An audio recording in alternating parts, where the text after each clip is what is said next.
Hello बच्चों, स्वागत है आपका हरदा डिग्री कॉलेज के ऑफिशियल यूट्यूब चैनल पर। अगर आपने अभी तक इस चैनल को सब्सक्राइब नहीं किया है तो पहले सब्सक्राइब कीजिए और बेल आइकन को प्रेस कर दीजिए ताकि ऐसे इंपॉर्टेंट वीडियो आप तक पहुंचते रहें। बच्चों, हम लोग पढ़ रहे थे एमपी जीके और एमपी जीके की सीरीज में हमने अभी तक 4 वीडियो देख चुके हैं, 4 टॉपिक देख चुके हैं, जिसमें हमने सबसे पहले मध्य प्रदेश का पुनर्गठन देखा था। मध्य प्रदेश का पुनर्गठन के बाद में हमने जिले देखे थे, जिले, संभाग, ये सारी चीजें हम लोगों ने देख चुके थे।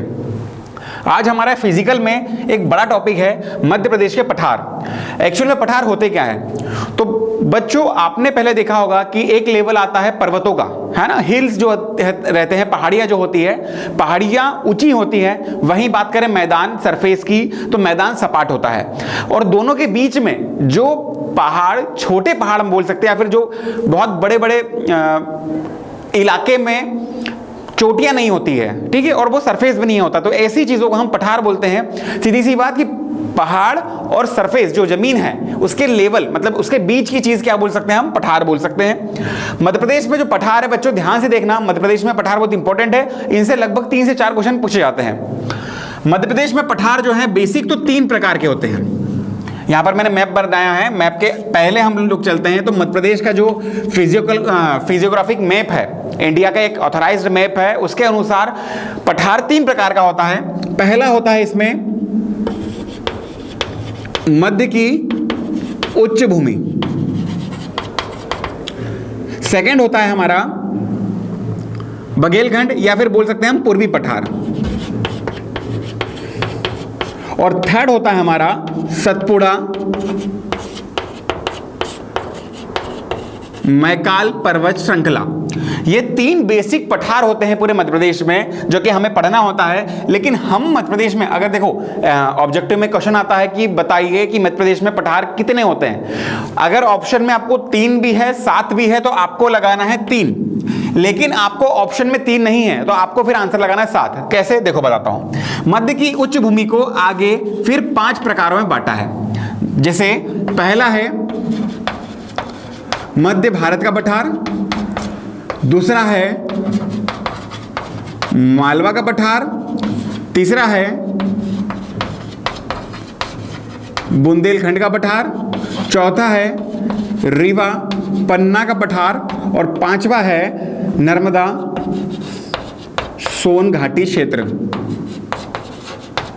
ये ऐसे आपके 5 पठार किससे मिलेंगे? मध्य की उच्च भूमि से। तो ऐसे करके 5 ये और 2 ये, आपको ऐसे 7 पठार देखने को मिलते हैं जो हम लोग पढ़ेंगे मध्य प्रदेश के मैप में।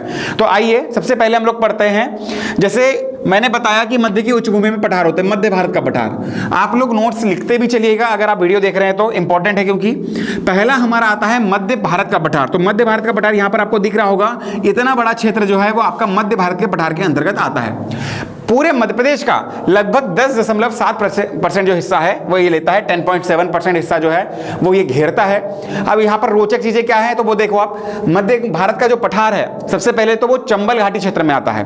हमारी जो चंबल नदी है, अभी मैं नदियां पढ़ाऊंगा जब आपको पता चलेगा, चंबल जो है वो इंदौर के महू के जानापाव से निकलती है।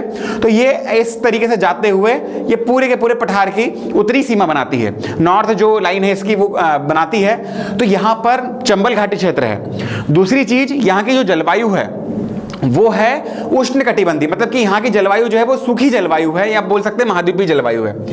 यहाँ की जलवायु सूखी होने के कारण यहाँ पर जो पेड़ होते हैं वो कटीले पेड़ होते हैं। हमने देखा होगा, बचपन में पढ़ते हैं हम लोग, 6-7 में हमने पढ़ा होगा कि जहाँ पर पानी की कमी होती है वहाँ पर जो पेड़ होते हैं, पौधे होते हैं, वो अपने आप को कांटे में परिवर्तित कर लेते हैं। तो ऐसे यहाँ पर पानी ज्यादा नहीं मिलता, इसलिए यहाँ पर कटीले वृक्ष लगते हैं, जैसे कि बबूल, खैर, खेजड़ी, इस टाइप की चीजें, करोंदा, जिन जिन में कांटे आते हैं ऐसे वृक्ष यहाँ पर लगते हैं। दूसरी चीज, यहां पर मिट्टी कौन सी होती है? तो यहां पर होगी जलोढ़ मिट्टी। एक्चुअल में जो ये चंबल नदी बहती है, तो चंबल नदी के बहने से वहां पर एक नवीन मिट्टी बनती है, उसको बोलते हैं जलोढ़। जलोढ़ भी और प्रकार की होती है, वो हम जब मिट्टियां पढ़ेंगे उसमें बताएंगे। तो जलोढ़ मिट्टी में अनाज जो होता है, अनाज होता है मोटा, मतलब कि बाजरा, सरसों, राई, इस टाइप का जो है, मक्का, इस टाइप का जो अनाज है वो यहाँ पर पाया जाता है। मोटा अनाज, क्योंकि यहाँ पर पानी की कमी है तो यहाँ पर गांव की लैंग्वेज में अगर बोले तो यहाँ का अनाज बफा जाता है, मतलब कि यहाँ पर कंप्रेस होता है हवा से, इसलिए बहुत लेट उगता है। हमारे इधर जो है वो मक्का उगाई जाती है, लेकिन मक्का ज्यादातर कहाँ होती है? मध्य भारत के पठार में। मतलब यहाँ पर जिले कौन कौन से आते हैं अगर आपने देखे होंगे तो जिले आते हैं जैसे मुरैना, भिंड, ग्वालियर, ये वाला क्षेत्र है। यहाँ पर नीमच वगैरह आता है। तो यहाँ पर पानी कम है, अनाज मोटा होता है, जो झाड़ियां या पेड़ है वो कटीले होते हैं। यहाँ पर नदी, मुख्य नदी कौन सी होगी? तो यहाँ की मुख्य नदी होगी चंबल नदी। इससे ज्यादा आपसे इस क्वेश्चन में इसमें नहीं पूछा जाता। मिट्टी जलोढ़ होती है। यहाँ पर सबसे ज्यादा पाई जाती है सरसों, इसलिए इसको बोलते हैं सरसों की हांडी। ध्यान रखना, कभी कभी पूछ लिया जाता है कि बताइए निम्न में से कौन से पठार को सरसों की हांडी कहते हैं। ऑप्शन में दे देगा मध्य भारत का पठार, मालवा का पठार, बुंदेलखंड का पठार। तो यहां पर आपका आंसर आना चाहिए मध्य भारत का पठार, क्योंकि यहां पर सरसों की अधिकता होती है, सरसों ज्यादा उगाई जाती है, इसीलिए यहां पर इसे सरसों की हांडी भी कहा जाता है। आगे देखो, सबसे बड़ा और इंपॉर्टेंट हमारा है मालवा का पठार। सॉरी बच्चों, मालवा का जो पठार है वो अपने आप में 28% है। पूरे मध्य प्रदेश का कितना है? 28% भूभाग को घेरता है। सबसे ज्यादा इंपॉर्टेंट पठार इसलिए है क्योंकि यहाँ की जो जलवायु है वो है समशीतोष्ण, या बोल सकते हैं सम जलवायु। मतलब यहाँ पर जो गर्मी है, सर्दी है और ठंड है, ये एक समान होती है। यहाँ पर एक यात्री आए थे, चीनी यात्री फायान, नाम याद रखना, चीनी यात्री फायान। उन्होंने इस पठार को विश्व की सर्वश्रेष्ठ जलवायु वाला पठार बताया है।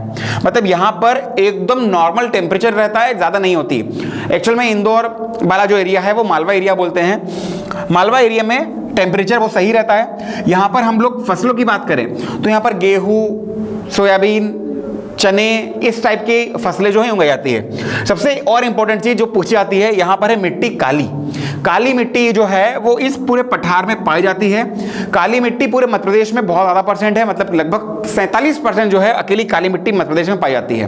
बाकी अलग अलग मिट्टी है, 5 प्रकार की मिट्टी जो हम पढ़ेंगे आगे। तो मालवा के पठार में काली मिट्टी पाई जाती है।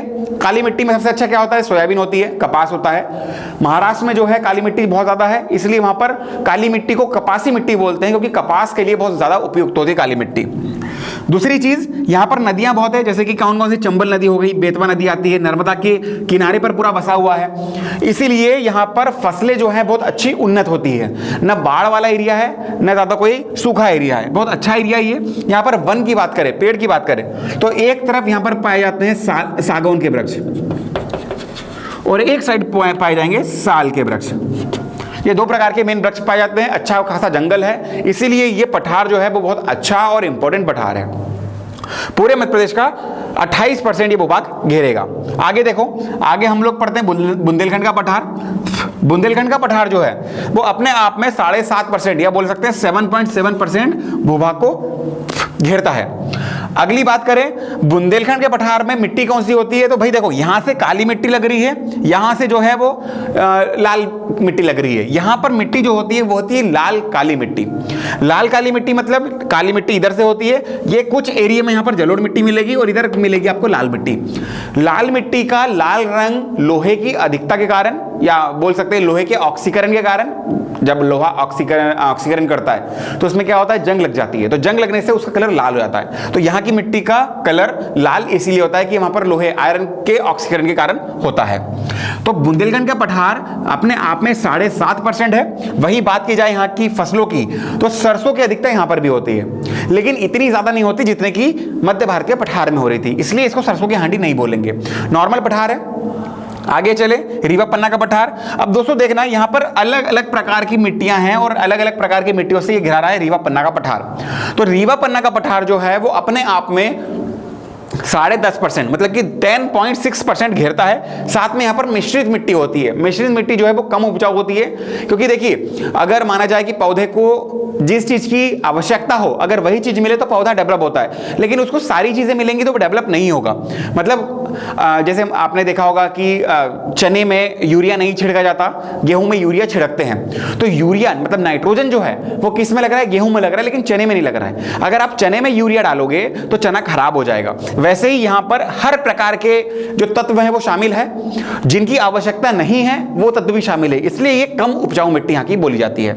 वही बात की जाए कि यहां पर नदियां कौन कौन सी है, तो एक तो नर्मदा नदी जो कि अमरकंटक से निकलती है, तो इस हिस्से को सिंचित करती है, और सोन नदी जो यहाँ से इस टाइप से निकलती है तो वो भी इस हिस्से को सिंचित करती है। मतलब नर्मदा और सोन के किनारे बसा हुआ है हमारा रीवा पन्ना का पठार। यहाँ पर जो वृक्ष हैं वो कौन से होते हैं? सागौन के वृक्ष होते हैं। छत्तीसगढ़ तक आपको सागौन के वृक्ष मिलेंगे, इतने पूरे एरिया में सागौन के वृक्ष होते हैं। जलवायु जो है वो महाद्वीपीय जलवायु है, मतलब यहाँ पर ठंड ज्यादा होती है, गर्मी ज्यादा होती है, लेकिन बारिश कम होती है। आगे देखें नर्मदा सोन घाटी। नर्मदा सोन घाटी जो है वो थोड़ा सा इंपॉर्टेंट इसलिए भी क्योंकि यहाँ पर किसान वर्ग वाला एरिया रहता है।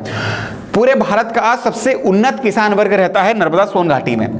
आप देखिएगा नर्मदा सोन घाटी में, मतलब कि नर्मदा नदी के आसपास जितने भी जिले बने हुए हैं वहां का किसान आपको समृद्ध और संपन्न दिखाई देगा। नर्मदा सोन घाटी अपने आप में 26% है, काफी बड़ा एरिया है पूरे मध्य प्रदेश का।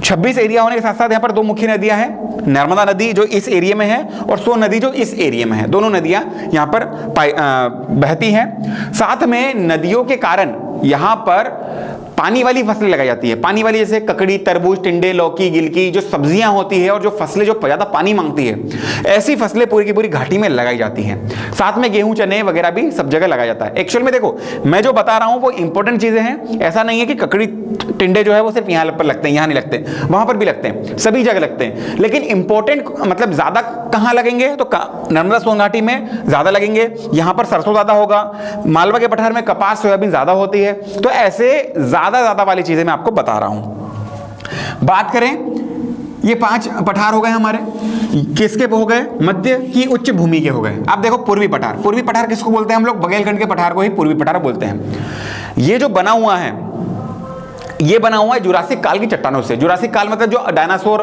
के टाइम की चट्टानें थी, उस चट्टानों के क्षरण से ये पूरा एरिया बना हुआ है। उसमें बघेलखंड भी आता है। बघेलखंड जो है वो पूरे मध्य प्रदेश का 7% कवर करता है। वही बात की जाए यहाँ पर पेड़ की, तो पेड़ है सागौन के। वर्षा की बात करें तो यहाँ पर वर्षा अच्छी खासी होती है क्योंकि पास में ही क्या है? अरब सागर की खाड़ी है। तो अरब सागर की खाड़ी से यहाँ पर वर्षा होती है, पेड़ अच्छे खासे हैं। जो फसलें होती है, फसलें नॉर्मल जो सभी जगह लगती है वो यहाँ पर लगती है। वातावरण में कोई भी चेंजेस नहीं होते हैं पर्यावरण में, इसलिए फसलें नॉर्मल होती हैं यहाँ पर। आगे बात करें सतपुड़ा मैकाल पर्वत श्रेणी की, तो सतपुड़ा मैकाल पर्वत श्रेणी अपने आप में पूरे मध्य प्रदेश का 11% हिस्सा घेरता है। साथ में यहाँ पर 2 महाद्वीपों से वर्षा, 2 खाड़ियों से वर्षा होती है। एक तो अरब सागर की खाड़ी और एक बंगाल की खाड़ी। अरब सागर की खाड़ी जो है वो इस साइड में है, बंगाल की खाड़ी उस साइड में है। तो दोनों साइड से वर्षा होती है और सबसे ज्यादा वर्षा वाला क्षेत्र यहाँ पर पचमढ़ी स्थित है, जहां पर 199 सेंटीमीटर वर्षा होती है। यहाँ पर बहुत ज्यादा वृक्ष मिलेंगे आपको, साल के सागौन दोनों के। यहाँ पर हमेशा बारिश वाला एरिया, मतलब कि जो हमारा होशंगाबाद है, होशंगाबाद में पचमढ़ी है, वहां पर लगभग 12 महीने ही बरसात होती रहती है क्योंकि ऊंची पहाड़ियां है। वही बात करें कि मध्य प्रदेश की सबसे ऊंची जो चोटी है वो भी यहीं पर है, दुबगढ़ की चोटी, 1350 मीटर। तो इन तरीके से हमारा पूरा ये जो मध्य प्रदेश है वो पठारों से बना हुआ है। अब पहाड़ों की बात करें तो पहाड़ों में एक तो पहाड़ हमारा ये जो है, यह है विंध्याचल पर्वत श्रृंखला। नर्मदा नदी के ऊपर वाले साइड, मतलब उत्तर साइड में जो आएगा वो विंध्याचल पर्वत श्रृंखला आएगा। नीचे वाले साइड में जो आएगा वो आएगा सतपुड़ा श्रेणी। वही बात की जाए कि ये जो 2 पठारों को तोड़ रहा है, बघेलखंड के को और सतपुड़ा मैकाल पर्वत श्रेणी को, तो ये है मैकाल पहाड़। सतपुड़ा और मैकाल ये दोनों पहाड़ियां आती है।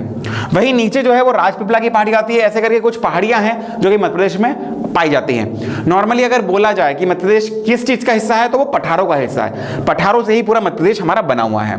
कभी कभी ऐसे क्वेश्चन भी बनते हैं कि जैसे मालवा का पठार जो है वो किस चीज से बना हुआ है, तो ये काली मिट्टी से बना हुआ है। अब काली मिट्टी किस चीज से बनती है वो हम मिट्टियों में पढ़ेंगे। एक नॉर्मल बेसिक बता देता हूं मैं। काली मिट्टी जो है वो बेसाल्ट चट्टानों के क्षरण से बनती है। जैसे ज्वालामुखी उद्बोधन हुआ, ज्वालामुखी फटा, और लावा जो है वो ठंडा होता है, ठंडा होने से बेसाल्ट चट्टानें बनती है, और बेसाल्ट चट्टानों के ही क्षरण से क्या बनती है? काली मिट्टी बनती है। ऐसे ये पूरा का पूरा भूभाग जो है वो किसी न किसी प्रकार की मिट्टी से बना हुआ है, और मिट्टी के पीछे भी एक कहानी है जो हम मिट्टी वाले चैप्टर में, अगले चैप्टर में पढ़ेंगे। और आगे हम नदियां पढ़ने वाले हैं और आगे हम क्या पढ़ेंगे? मिट्टियां पढ़ेंगे। तो ये 2 इंपॉर्टेंट टॉपिक और इसके हैं। इसके आगे लगभग 14 टॉपिक और हमारे बचे हुए हैं जो हम कवर करने वाले इस सेशन में। आज के लिए इतना बहुत है। Thank you so much.